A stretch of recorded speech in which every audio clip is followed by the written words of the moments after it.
First we'll turn the liquid foot on. Let me take the LCD screen off. Okay.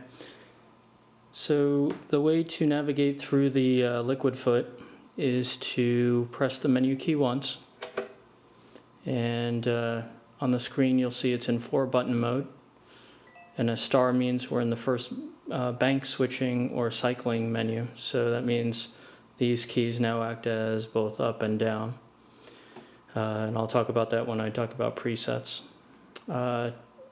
With the asterisk, if you press the select button, S4, you'll see it cycle mode, so now it'll put it into 8 preset mode, 8 switch mode, 4-button mode, or 3-button mode, which means 3 presets, 3 IA switches, and then dedicated up and down buttons.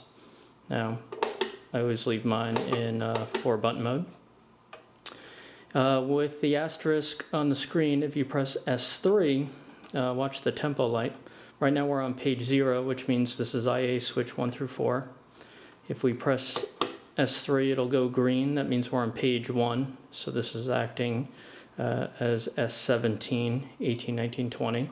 If I press it again, it turns red. So now it's 33, 34, 35, 36. And if I press it again, it goes orange. And here you're at 49, 50, 51, 52, so on. So you have access to all 64 switches, physically 4 of them at a time, through the paging cycle function. So I'll go back to S1 through S4. If I press the menu key one more time, I go into the function menu. So here I can select using up and down what I want to control, and we're going to do the global menu. So I'm going to scroll down twice. P4, which is labeled submenu, always cycles through the parameters of each menu. So I've selected global menu using up and down. Now I'm going to go within the global menu. The first option is the receive channel. If you're sending MIDI commands to the liquid foot junior, this is the MIDI channel it's going to receive on. The SysX ID, by default it's 127. If you change this and want to load firmware, please set it back to 127 and then change it again. If it's not 127, the firmware will not load into the liquid foot junior. So I'll leave it 127. Button delay. The default is 110. You can program a number, you can go lower or higher than this, and it determines how fast a button is held down and repeated. So if you're scrolling through letters in programming a preset name, for instance, how fast does it scroll letter to letter? Also, when you're in preset mode, how fast do you press the IA switches before they react as a double press? 110 seems to be a good default, and if you wanted to go faster, lower the number. If you wanted to go slower, raise the number, and you do it by pressing the up and down button. Whenever you're editing numbers in the liquid foot, if you press P3, it increases by 10. So you'll see it just jump to 120. If you press P2, it decreases by 10. And then you can use your up and down to fine tune. So that's just a cheat there. MIDI device names. For each of the 16 MIDI channels, you can program in a device name just so it's human readable, easy for you to know what's on what channel. There are some dedicated device names like Axe Effects, Liquid Tracks, that actually have other functions and need to be typed in correctly. We'll save that for later. Expression pedal programming. You have 2 expression pedals on the back of the Liquid Junior.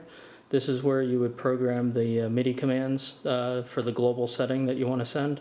The way you do that is scroll up to select the MIDI channel.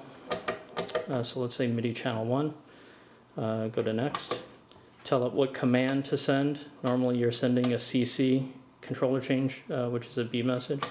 And then you give it the CC number that you want to send. So let's say 7, which is usually the default for a volume pedal. And that's it. So we programmed what expression pedal 1 in a global setting would do, and you could do the same thing for expression pedal 2. I'm going to go to the next submenu. Here is the expression pedal type. Normally it's a continuous controller, like an expression pedal. It could be a latching switch, Could be a momentary switch, it could be a one-shot broadcast message, which will dump the data to every single MIDI channel. And you can allow the expression pedal to trigger another IA switch. This has a lot of interesting functionality. So we'll leave it at continuous controller, and you can do that for expression pedal port number 2. Calibration, if I had a pedal plugged in, I can recalibrate here. I'll skip over that. LCD contrast, you hold the up button and it changes the contrast that way. Hold the down button, changes the contrast that way. Once you save it, leave it right there. Once you save it, it'll always reboot itself, or when you power it on, it'll always go back to that setting.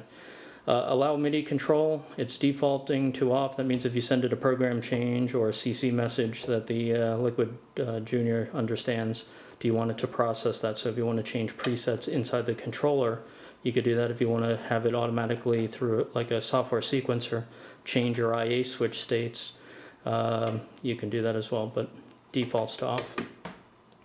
Retrigger presets. This option, again, up and down to change it. It defaults to off. If you want the ability to press a preset and then be able to press it again to reset all the states and retrigger all the IA commands, then you want to turn retrigger presets on.